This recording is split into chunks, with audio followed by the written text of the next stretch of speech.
Okay, tuko live. Awesome. Yeah, much better.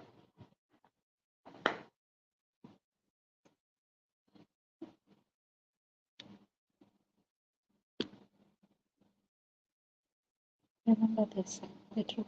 So I don't want this to appear here. Yeah, it's not. We got Bali here. Yeah.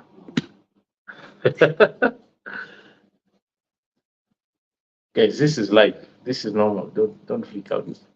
It's easier TV production with editing. All right. Kulo. Grab my coffee. Yeah, make my head look handsome. Judo. Yeah, dude. Baldman. Baldman Association. Proud member. Good evening. Good evening, all. I see you all tuning in on Instagram. Sa.tosh Mutwiri. Mutwiri, I see you. Abigail _ Diana Karibu. Everyone on TikTok, I see you guys. So many of you. Thank you for making time to tune in.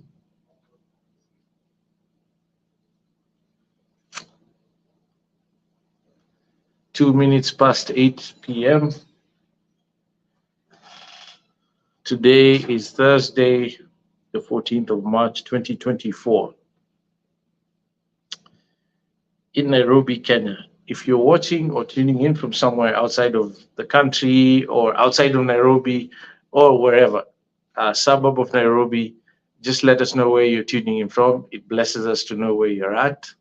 Just state the town or the city. It's _ Simon. I see you in Qatar. Unataka land a place kama Muranga ya around 700k. Nimekusikia, lakini sasa hiyo itategemea na availability ya shamba kwa hiyo bei. Lakini tutashughulikia, tutaenda tuangalie.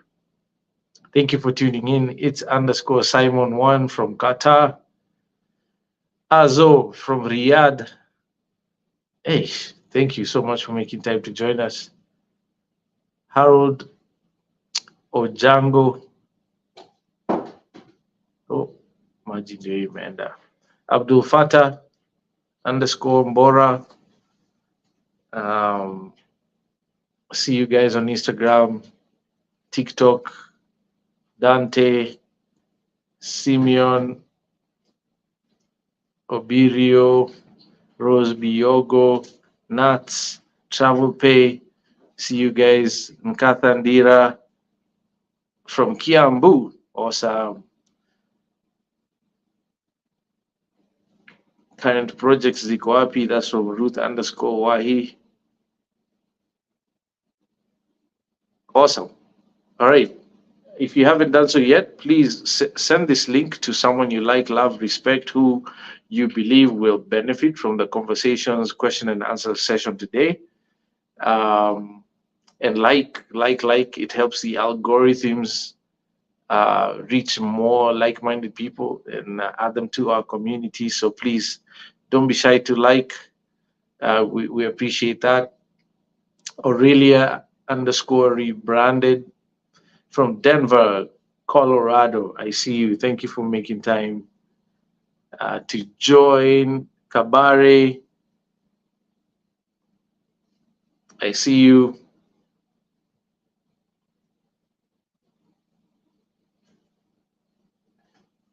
Okay. Well, I guess we can get started. We only have 55 minutes remaining for this Q&A hour between 8 and 9 p.m. Nairobi, Kenya time. So send in your questions fast and furious. Let's get as many of those answered as possible. And if there's something you want to ask or make a comment on that I may not have an answer immediately for, I promise we will get to it and get you the information later. So don't be shy. There's no such thing as a dumb question. We're all here to add value to each other and learn something and spur each other on to building real wealth through land investment, land ownership here in Kenya. So let's get started. Who's going to ask the first question? Gladys is Q. Okay. Yeah, I see that. Ahadi Group, as always. What's up, guys? Good to see you. If we ever start and Ahadi Group is not in the queue, I feel like something's wrong. So thank you for making our evening, Ahadi. Ahadi Group on Instagram says, why is it that some cultures do not allow women to inherit land from their parents? Uh, is there a legal barrier / law that states that? Two, what role can public-private partnerships play in upgrading informal settlements and providing basic services to residents? Awesome questions, Ahadi Group. So number one, why is it that some cultures do not allow women to inherit land from their parents? I don't know. I mean, these are deeply seated cultural norms. Like in the Maasai culture, for instance, I noted fairly early on that they were the strongest sticklers, I should say, for observing this cultural practice where women do not inherit land.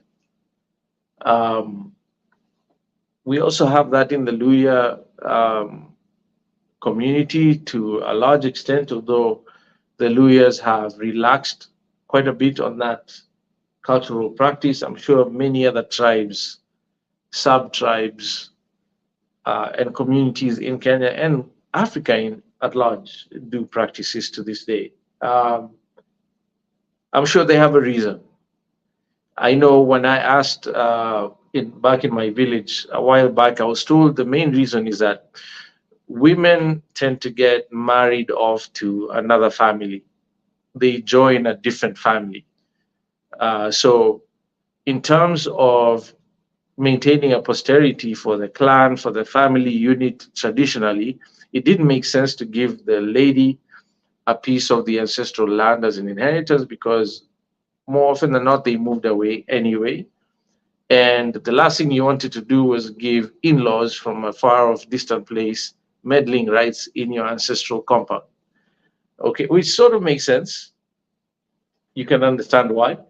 And it's also presumed that whoever is marrying them is receiving an inheritance from their parents, being male. Okay, so they were never left destitute. The only gaps I found after analyzing that situation, I observed in instances where women never got married or wedded. Okay, so if they remained single, they wouldn't receive an inheritance from their dad, and they didn't get married, which means they never had a home of their own. That created issues, and some cultures went as far as to think about how to fix that problem. Hence, polygamy. In many cases, polygamy was a solution to that problem, where I know, for instance, in Tanzania, the Chaga community, I learned this not too long ago. The elders would sit down on a regular basis and do a head count on how many women were married, how many weren't, which of the men were doing well, were responsible members of the community, creating wealth, adding value, taking care of their families, and that sort of thing. And once a woman had crossed the age of 40, they would make a list of the most eligible men, married men, who in essence, would be picked to marry the women over 40. And the idea is that you're a responsible guy, you're managing your family well, you're taking care of them, you have your house in order. So pick one of the ladies who's over 40 as a secondary wife, third, fourth, second, whatever number they were.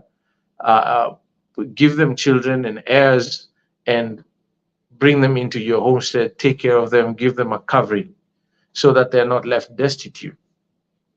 And that sort of makes sense. I mean, we can debate that from a religious perspective and doctrinal perspective, whether or not it's right to practice polygamy. But when that was explained to me, I sort of got it. They didn't want destitute women who were not wedded for one reason or another to be landless and without children. Now, interestingly, they wouldn't allow the men, the eligible men, the responsible, wealthier men in the community to marry the young girls because those presumably had their pick of suitors from their age groups. So none of this sugar daddy nonsense we see in modern day community. And that made sense. There was rhyme and reason. So I'm sure you could go down that rabbit hole as deep as you have time for, with various communities and their different reasons for not allowing women to inherit land from their parents and how they mitigated against the effects of that. In Kenya today, there is no legal barrier. Constitutionally, women have the right to inherit from their parents, regardless of the culture they come from. So, in terms of practice law today in Kenya, under the new constitution, women have equal rights to property ownership and inheritance in terms of succession laws as men do. Okay, they can't just be ignored. So that covers the law bit. Traditional practice, that's a completely different issue. And we wait to see how that continues to unfold. So, second question: what role can public-private partnerships play in upgrading informal settlements? I mean, this is something I've talked about a couple of times informally with various people about our frustrations regarding infrastructure development, the slow pace or the lack of planning for it altogether when there's a clear need for it, when communities are settling and expanding settlement areas very quickly. Okay, which is how we end up with informal settlements or, haphazardly mushrooming settlements because authorities did not envision that happening. And even when they did, they didn't take the steps to put together resources to provide infrastructure to facilitate the settlement of human beings and the amenities required for that settlement. So, public partnerships would be a perfect solution.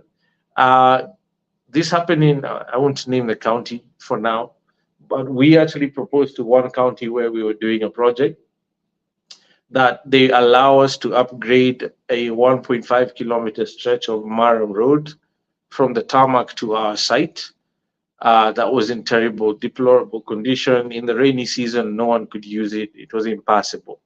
So the response we got was that, no, that's a county road. You can't do that.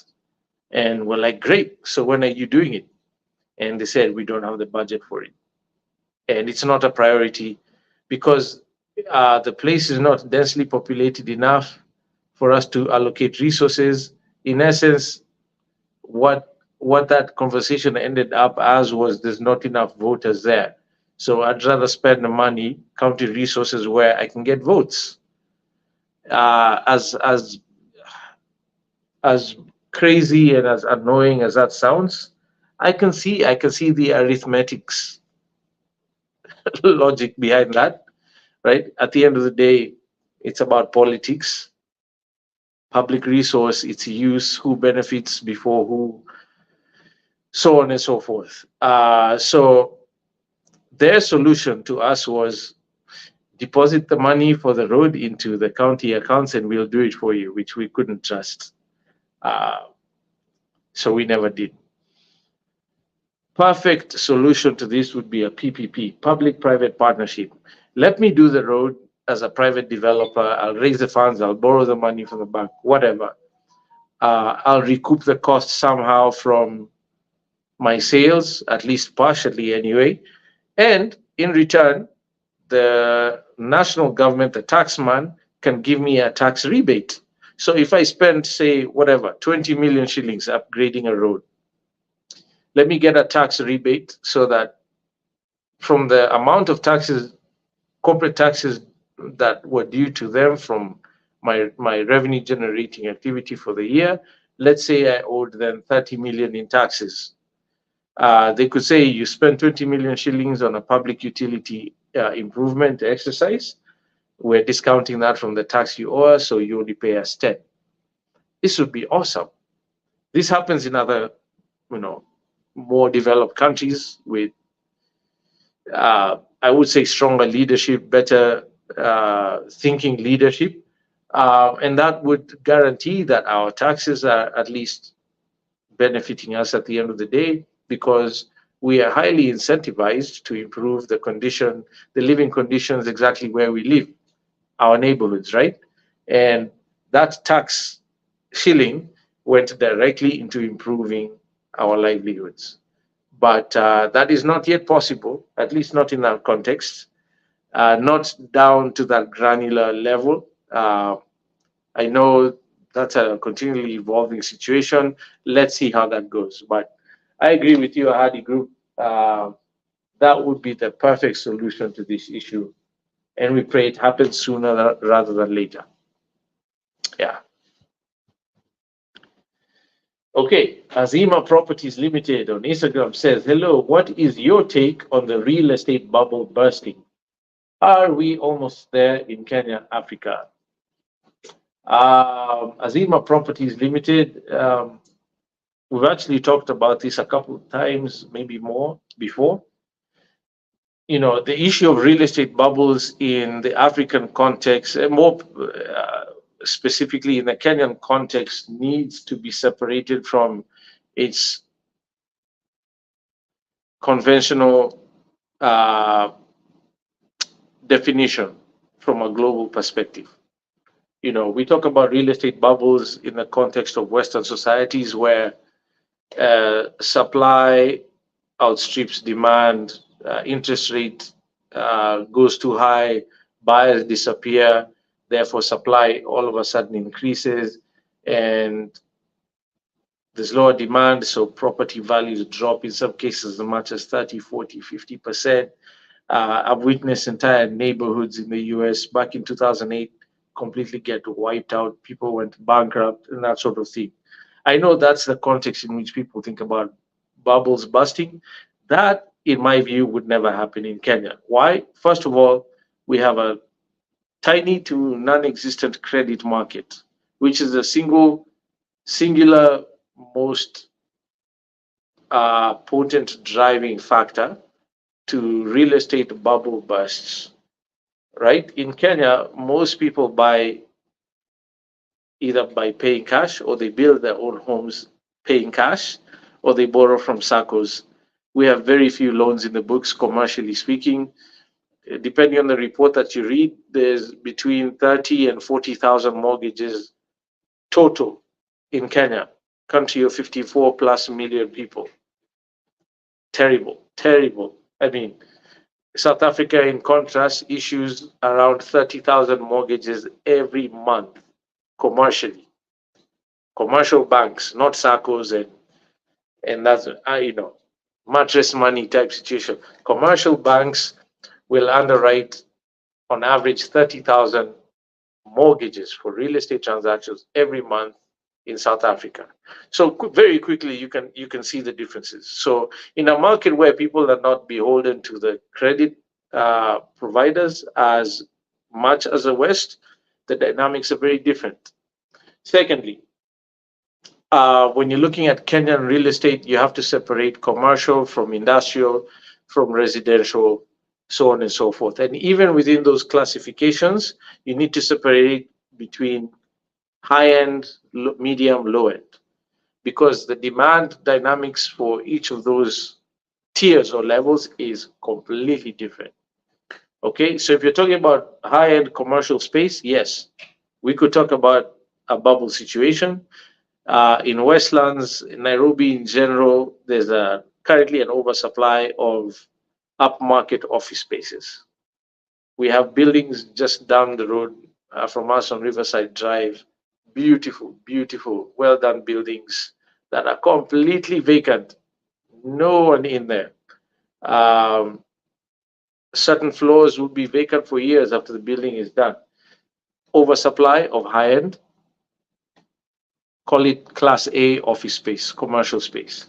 Now, if you look at middle to low end, we cannot keep up with the demand for that. So, what product is being built for which segment of the market? That's how you need to look at the Kenyan real estate landscape in general. And if you do, very quickly, I am sure you'll agree with me that we have no concern for bubble busts in the same way that you see happen in the West or other developed markets. So, no, we're not almost there. And if you look at land, that's a completely different animal altogether. We've never had a bubble bust in terms of land values in Kenya since independence, probably since before independence. I don't see that slowing down anytime soon. Uh, Nairobi, property prices in Nairobi are through the roof. Certain neighborhoods like Upper Hill, Westlands, Kilimani, Lavington, you're looking at multiples of millions of dollars per acre. The local market, the local investor, the local Kenyan investor has been priced out of their own market.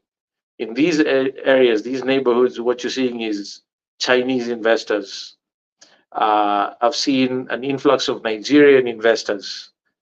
We're seeing a massive influx or a very strong uh, influx of Ethiopian, Eritrean investors, Egyptian developers.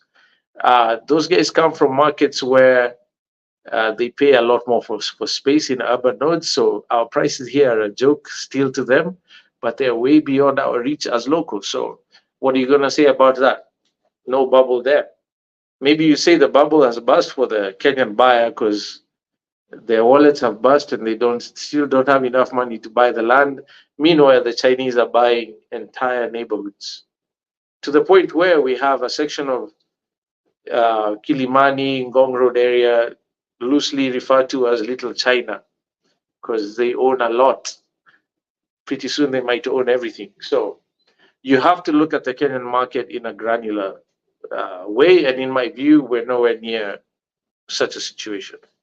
My 2 cents. Thank you for that question, Azima Properties. Man, guys are asking deep questions early today. Huh?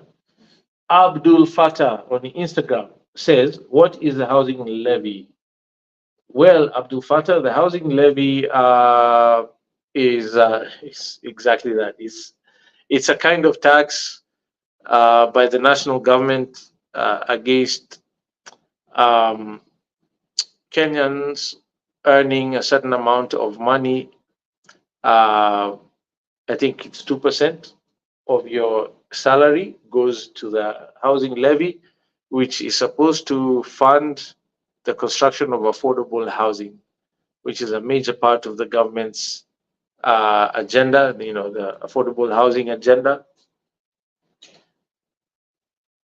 Lots of debate still about its legality or otherwise, who's going to benefit from it, because a lot of the people who have to contribute the 2%, as it turns out, do not qualify to own the affordable houses that the 2% is going into building. And I know there's a lot of talk about, fine, the government is using the taxpayer money, the exchequer money to build homes, which they're not giving out for free. They're selling the homes. So if they're going to sell the homes, who's keeping the money? Where's the revenue going? Who's the beneficiary of those funds? Is it coming back to those who contributed the 2%? So, in short, that's what the housing levy is. And I'm sure you can find a lot of content currently in the Kenyan space about that. So thank you for your question, Abdul Fatah. Detour says, you left me hanging on Kajiado issue on subdivision of land. No more subdivisions as per county MCA's motion. Forgive me, Detour, I do not recall leaving you hanging. I think we finished answering that question. Uh, Subdivisions are permissible. They haven't blocked subdivisions. What they have done is they've restricted the sizes of subdivisions by zones. Kajiado County is one of the few counties that now has an integrated county spatial plan, which stipulates uses of land within the county's boundaries, and their minimum sizes and the requirements for getting those approvals. So that's what's happened in Kajiado. You can subdivide. It just depends on what you want to subdivide to. Where is the location? Is it permissible or allowed for the size? The one thing that they have gone to war against blatantly is a subdivision of 50 by hundreds, as was happening before. You can't do that anymore, not legally anyway. Uh, you are restricted to very specific zones for 50 by 100 subdivisions. And for further clarity, Detour, I strongly recommend that you or someone you can engage, like a surveyor or a registered planner, goes and gets you a copy of the Kajiado County Integrated Spatial Plan.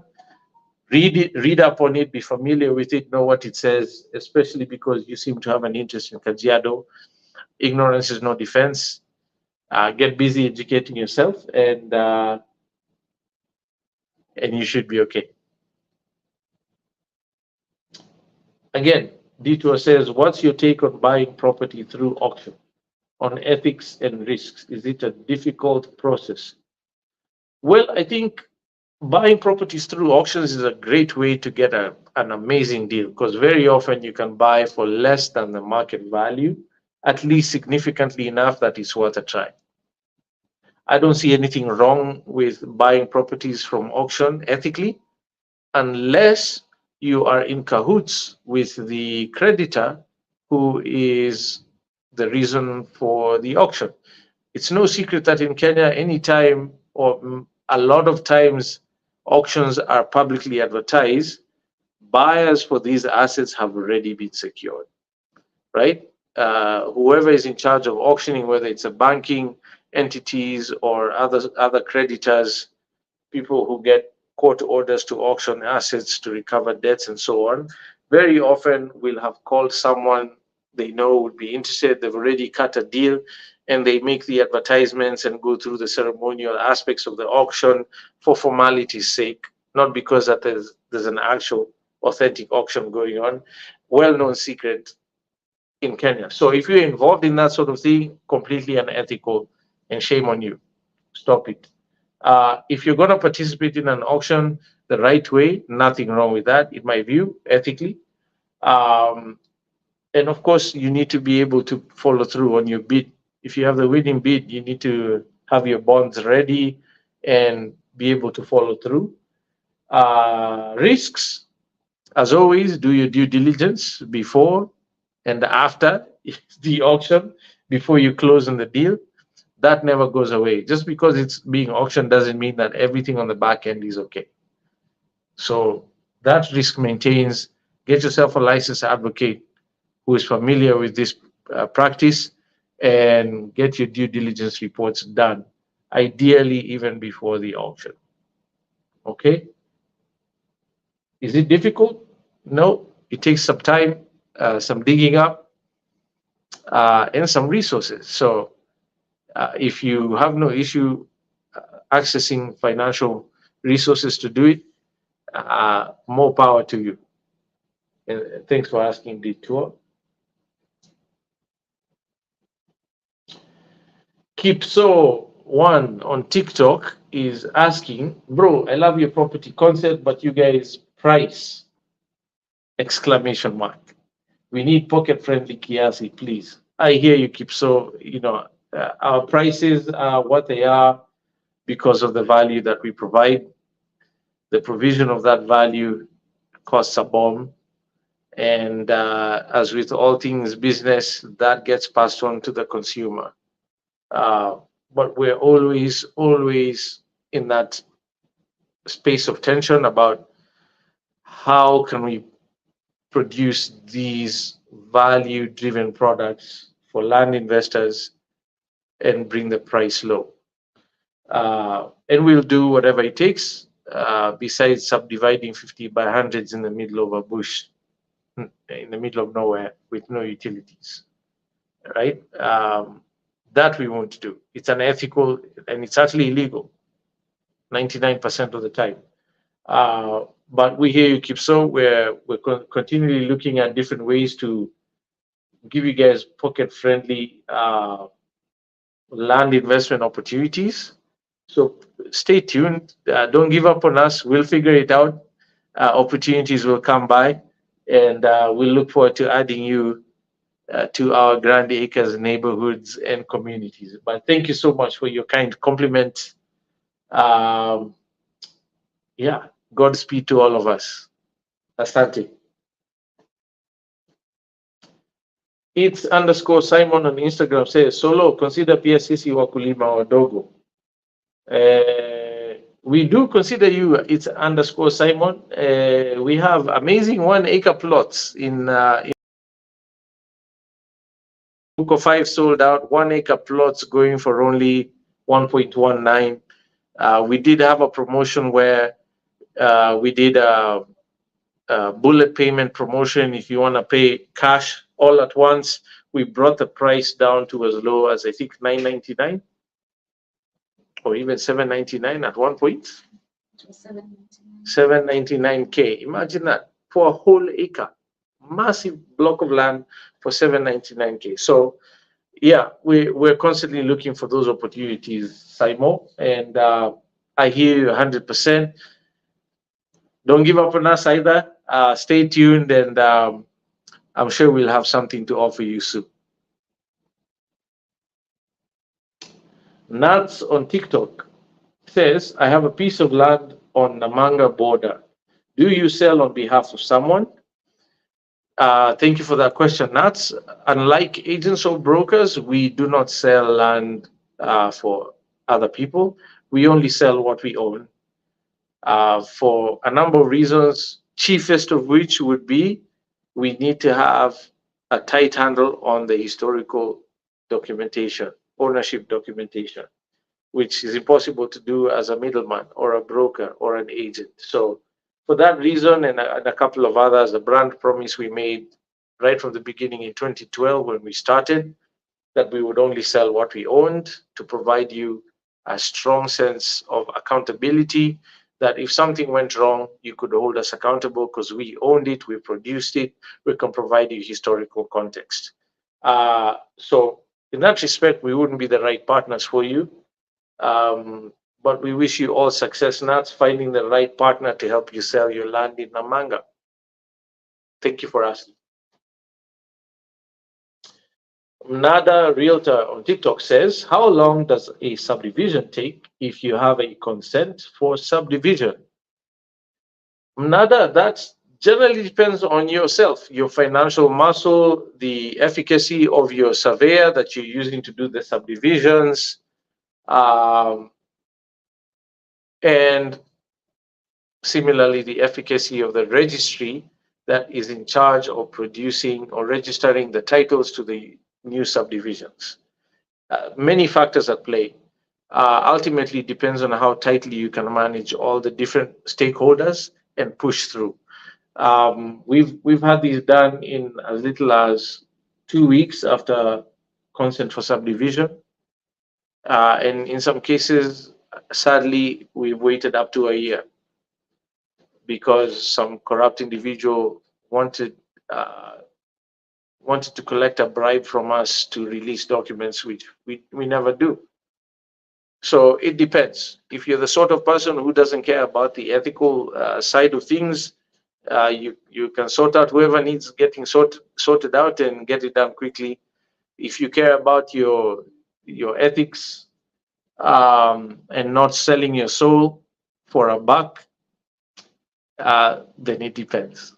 Okay, that's the most honest answer I can give you. Um, and I strongly encourage everyone, do it right, do it clean. If enough of us demand for clean service provision from government offices and authorities, it would be less of a problem. Okay, so as much as we can complain about corrupt officials, they are only 50% of the problem.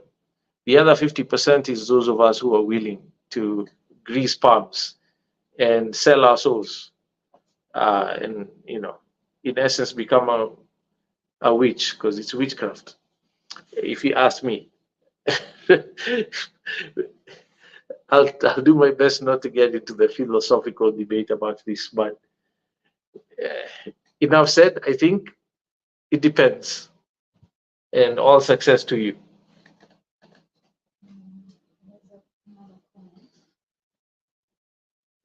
Okay, part two of Mlada Realtor. Let's go. Mlada Realtor says, I gave a surveyor 5 months ago and I had paid for everything. Okay. Well, first of all, I'm sorry it's taken you 5 months, but that raises a lot of questions for me.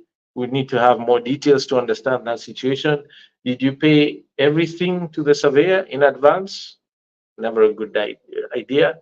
You need a carrot and a stick situation to keep them incentivized to perform and finish quickly. So never pay everything upfront. Do you have receipts to prove that the fees to the county and the national government were paid or not? Many questions there that we need to be answered, Nada Realtor. So happy to chat offline if you want to. Reach out, DM. We can arrange, schedule a call maybe tomorrow, and I'm happy to give you my 2 cents if you like. Marube_RTBA on Instagram says, comments on the church land cases happening in Nairobi. Lessons churches and individuals should learn from this. Marube, I think you're referring to Bishop Margaret 10's. It's Bishop Margaret, right? 10, right? The church on Haile Selassie. It's difficult for me to comment on that because there's a lot about the legal aspects of that situation that is not yet disclosed, would only come out at the end of an investigation or in the due course of jurisprudence, meaning a court process. Unless you want to consume the time and money it'll take to do the homework yourself and do DD on a property that you have no interest in, it's difficult. So I'd reserve my comments on that. We've heard what the bishop said publicly on TV. It's a painful situation. You could see the pain she was in about that. If you ask me, I think the government authorities could have handled it a bit more humanely. On the face of things, we were not there. We don't know what was done. In those situations, people tend to try and get physical with law enforcement, which is a terrible idea. You can't do that. Law enforcement is law enforcement. You have to respect. If they come kifua, you humble yourself. You try and go toe to toe with police, they'll throw your dignity out the window and deal with you cacophoniously, as we used to say. So we don't know the situation, unfortunately, and you can't go off of what you see on TV. Lots of details missing, undisclosed, unknown. So let's wait and see how it plays out. Bottom line, due diligence. Do your due diligence well, because according to a recent Supreme Court ruling, I think that was late last year, the onus is now on you as an investor, a buyer, to dig deep into the historical context of that piece of land. You can't just do a search on the last owner. You have to find out who the last 5 owners were and how they came to owning the property. If it turns out that the guy you bought from did it clean with you, but 5 generations down, it was crooked, the court can annul your ownership based on what happened 5 generations ago, that maybe even before you were born. And so you have to do the homework yourself. You can't blame it on government. That was, in essence, the outcome of that Supreme Court ruling The burden of proof is now on you as a buyer, unfortunately, which means the risks are much higher, stakes are way higher than before. So for me, that's a take. Do your homework, measure thrice, cut once. Take your time. Don't be pressured into a transaction because it's a good deal before you're comfortable with the facts behind the veil. Okay, you have to be quick about it. Of course, you can't take your sweet time. Time is of the essence. Common clause in sale agreements in Kenya. You have time restrictions on doing your due diligence, but do it. Get it done. Be thorough. If you're in doubt, walk away. Not worth the risk. That's the best I can get from that situation. But thank you for asking. Ali Galgalo says, "What does it take to get into real estate business?" Ali, that is a conversation for a business forum. Um, your, with all due respect, Ali, your question is too general. We could talk about that for months. That's a master's MBA course on business. And needless to say, it has a lot to do with your own ambition. First of all, your character, issues of discipline, stick to itiveness, endurance, ethics, your command of the law that regulates the industry that you're trying to get into, your access to capital, very important, your ability to sell, your ability to package, tell a story, reach a market, your ability to manage the business, hire people, hire good people, keep good people. I hope I've made my point. It takes everything before we even talk about divine intervention. Because in my view, um, God has to be in that equation. That's based on my personal experience. So happy to have that conversation offline. Ali, if you like, reach out. We can schedule a call. Happy to share my 2 cents if it's going to help you. Ayenda Obiero on Instagram says, besides the title deed, what other document is very important to show ownership of land? Many other documents, Ayenda. If you haven't done so yet, please be kind to yourself and others that you like, love, and respect. Go to our website, www.grandacres.co.ke. Find the tab that says checklists. Click it, enter your name and email address, and you will automatically receive a free copy of our Grand Acres checklist, the 9 steps to safe land buying in Kenya. It's a completely free resource we put together just for you based on your question. That's a lot more comprehensive than anything I can tell you in 2 or 3 minutes. So obviously, as I've mentioned before, as a snippet for you to look into, the most important document in any property transaction, number one by far, is a green card. Green card, it's what gives birth to your title deed. There can be no title deed without a green card first. So green card is most important. Number two, or as important as a green card, is a registry index map or any form of cadastral map related to the tenure or the type of title and property that you're discussing. Okay? That registry index map, for instance, needs to demonstrate or illustrate very clearly the specific parcel that you are holding a title to. That is confirmed by the green card that gave birth to the title deed. And in my view, the title deed comes third or fourth after the mutation form, if you want to factor that in. If the property was subdivided from a larger block at some point in the past, there would be in existence a mutation form or a deed plan and folios and that sort of thing. A licensed surveyor can guide you based on the property that you're dealing with on what document is necessary to look at as far as mapping is concerned. And there's many others before we even get to the title deed. So I hope that I've made the point. There's a lot of content on our YouTube channel, Own Land in Kenya. Just go to YouTube. You can search Own Land in Kenya. You can search Grand Acres or Goshen Acquisitions or search Solomon Wangwe. We have over 700 videos of educational content titled, and you can zero in on the ones that talk about title deeds and green cards and that sort of thing. And Grand Acres checklist. You'll be good to go. Thanks for asking.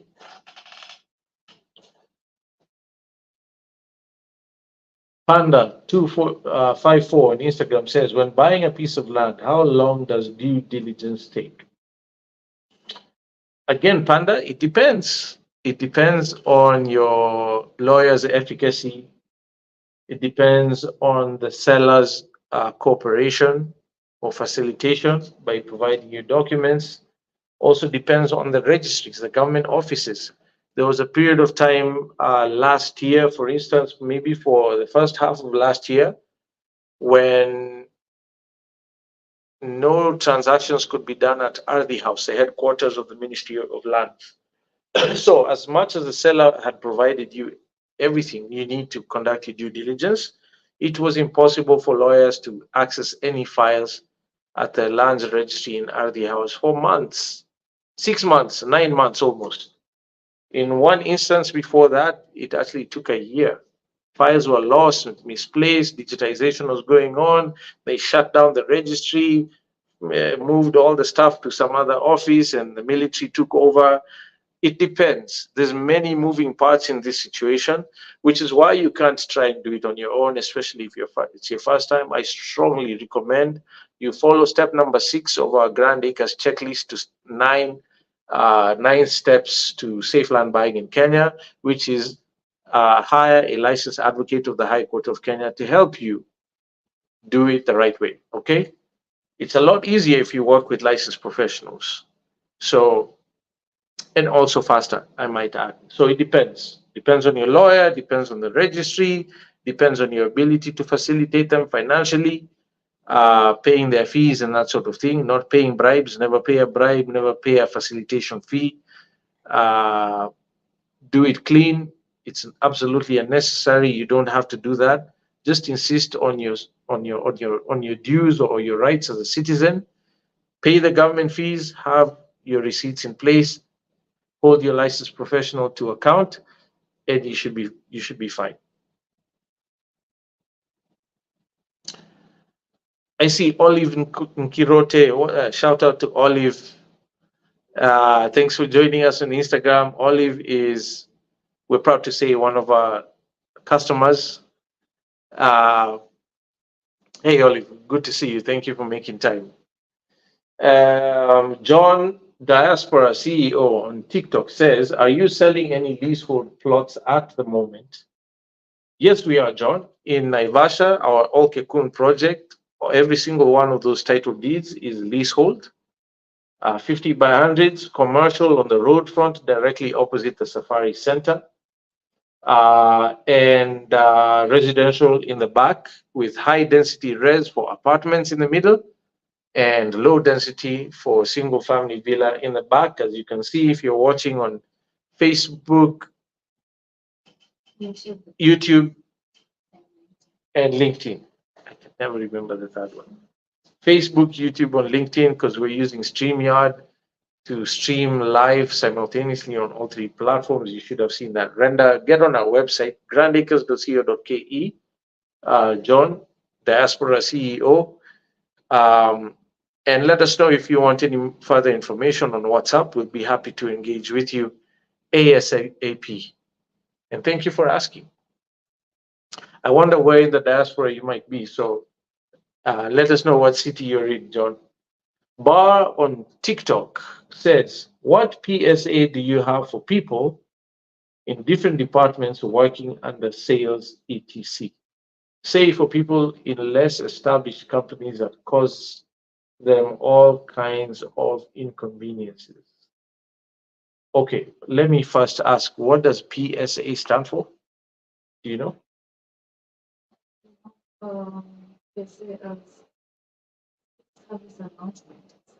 Gladys, honestly, public service announcement. That doesn't make sense. Oh, I'm sure. I'm sure it's an acronym for. I don't think that's what Bar on TikTok is referring to. So, Bar, please let me know what you mean by PSA. I'll be happy to answer. What public service announcement do you have for people in different departments? Um, Working under sales, etc. Say for people in less established companies that cause them all kinds of inconveniences. I'm sorry, but I'm not quite understanding your question. If you can, please rephrase that for me, like you're talking to a nursery school kid, so I can understand, and I can uh, I can answer you. John, I see your comment. John, Diaspora CEO. Awesome. Let us know if you have any questions.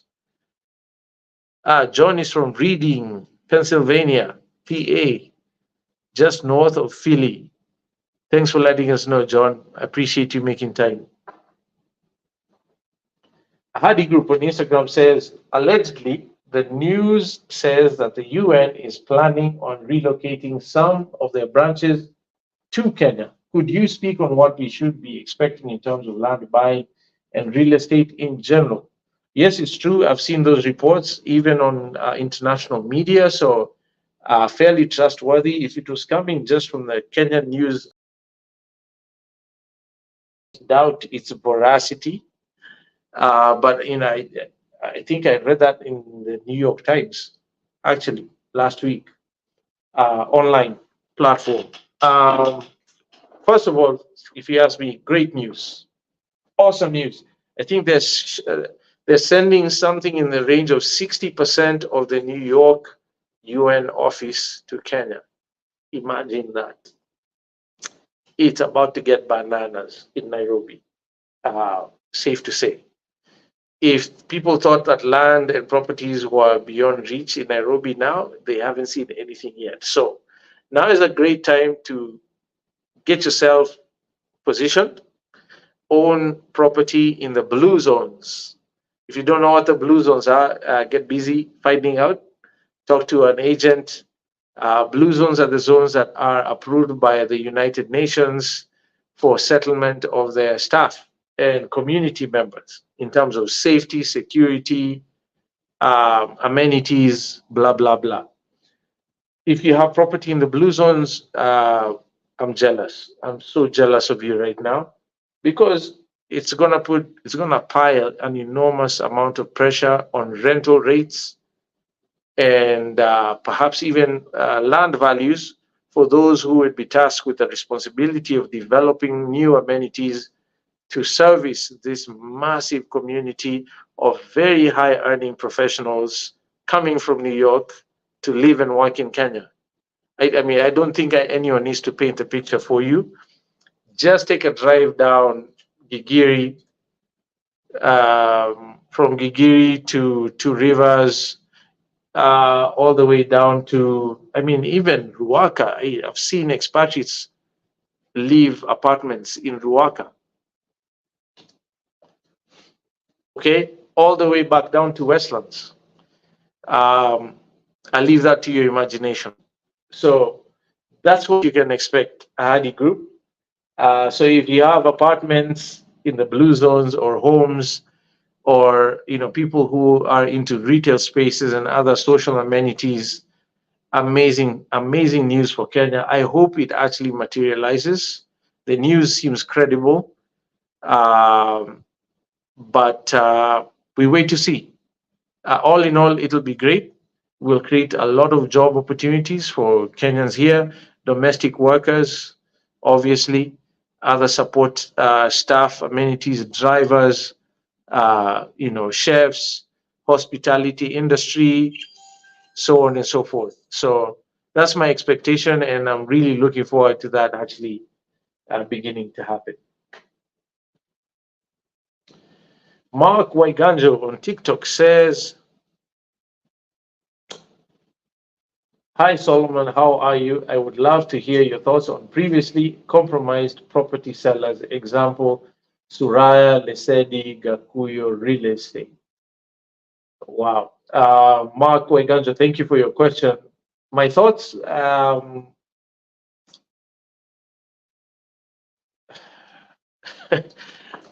not even sure where to start. Let me just say, first of all, as a practitioner in this industry, I have an enormous amount of respect for the proprietors, the founders of those entities you just mentioned. Let me start there. Suraya, Sue, and Pete Moriah, or Suraya, what they managed to achieve when they started out, very few people can do. A lot to be celebrated there. I mean, my hat's off to them. Same with the founder of Lesedi. I actually happened to have one-on-one contact uh, once or twice with the founder of Lesedi. Um, we're talking about people who did big enterprise. They served a lot of people very well, at least when they started. Mistakes were made, things went wrong. I don't need to recount those. We saw what was said in the news, um, and that is sad. To the extent that innocent investors, buyers lost money, felt they were not served well or even defrauded, based on the reports. It's sad. It's a terrible situation. And I don't think any of the founders of those entities feels good about that. So yeah, I'll rest my case there because, again, I don't have granular knowledge of the details of these transactions. I was not their customer, so I can't speak to that. We know what we know based on what's happened in the news. As far as I know, um, no one has been sent to jail yet. I think some of these are still going through the courts. We wait to see how that pans out. At the end of the day, for me, it's a cautionary tale, both for us who are in the business of serving investors to measure thrice, cut once. We have to be very thoughtful about how we go about doing what we do, running a business that needs to take care of commercial aspects, profitability, interests versus serving the market, serving the investors, serving our fellow human beings. That's a very delicate balance. For me, that's my take. Uh, which is also why I have a lot of respect for them. At the end of the day, without speaking to issues of ethics or unethical things that were done, because I have no proof, and I take whatever I read in the news with a giant spade of salt. I've seen misinformation repeatedly in the media over sensationalization of terrible situations. Um, so everyone can read that for themselves. At the end of the day, take your time, do your homework, get informed, know what you're doing, ask questions, ask questions, ask questions, and you should be fine. You'll be able to live with yourself no matter the consequences, right? That's my 2 cents on that. And I thank you, Mark, for asking. Perhaps if we ever met in person, I can go deeper into that from a personal perspective without being concerned about how much time we have. We have 1 minute remaining, and maybe I can answer one more question. Do we have another? We have many. Okay. I see one from Sultan on TikTok. Sorry, Sultan, we don't have any land in Ruaka yet. What's the cost of land in Ruaka? Bomb. It's nuts. I haven't seen the last index, but the last offer I never pulled the trigger on, and this was years ago. Oh my God, it doesn't even qualify to be talked about. I think this was in 2016, 2017. Someone offered me 250 by 100 plots for 10 million shillings each. I laughed at them because they were way cheaper just 3, 4, 5 years before. Now it's even worse. I wish I had busted a move. You can find that information. A great resource to use is Has Consult's property index. They just released one, I think, a month ago or a couple of weeks ago. Just Google that Has Consult property index. You'll be able to find the cost of land in Ruaka and other similar satellite towns around Nairobi. Okay, did you have one you wanted me to catch, Gladys? Okay, Firifas. Firifas. How would you pronounce that? The same way that you know. Firifas. I hope I'm pronouncing that handle correctly. On Instagram says, is there a time limit to when one can attempt to get encroachers off their land via the courts? No. If by the time you're in court, it's already too late. Okay, so there is no time limit. You just have to wait for the court proceedings to issue orders about what should happen. Okay. Best way to forestall or preempt that situation to begin with is fence your property. Have someone there yourself that you have given permission to be there in writing, even if it's rent free. Just make them sign something acknowledging that you have given them permission to be on your land for free. That alone kills all issues of squatters because they can't claim possession or adverse possession is what the law calls it, which is where a squatter who has lived on a piece of land for 12 years consecutively, okay, without interruption, then has ownership claims or rights or interest. You can't just kick them out. They have possession by adverse circumstances or adverse possession. Okay, then you have to negotiate with them and agree how they will move. Okay, so forestall that situation. Have them there with your permission, even if it's for free, in writing. If you have someone there, likely they will keep others from coming.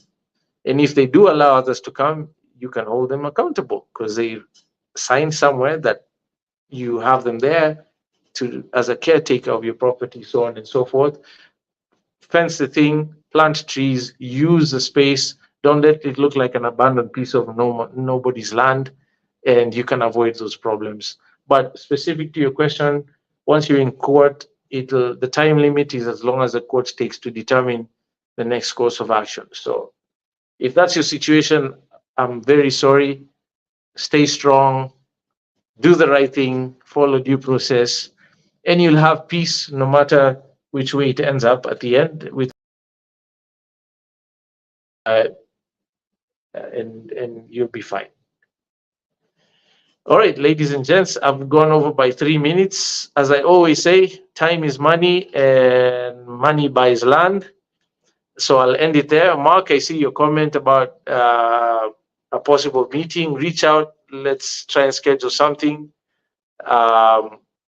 whenever it might suit your schedule as well as mine. And thank you for your interest. I thank you all, Sultan. Thank you, Sana. Everyone who sent in a question. God bless you all for making time. I've really enjoyed answering your questions. If you had a pressing one I didn't get to, please forgive. I didn't ignore it. We just didn't have enough time. Send us a DM. I'll try and reach out to you directly. And in some cases, we'll even film it and post it on social media so that it's available for others to learn from as well. And we'll keep this amazing Thursday live Q&A going. God bless you all until next week. Cheers.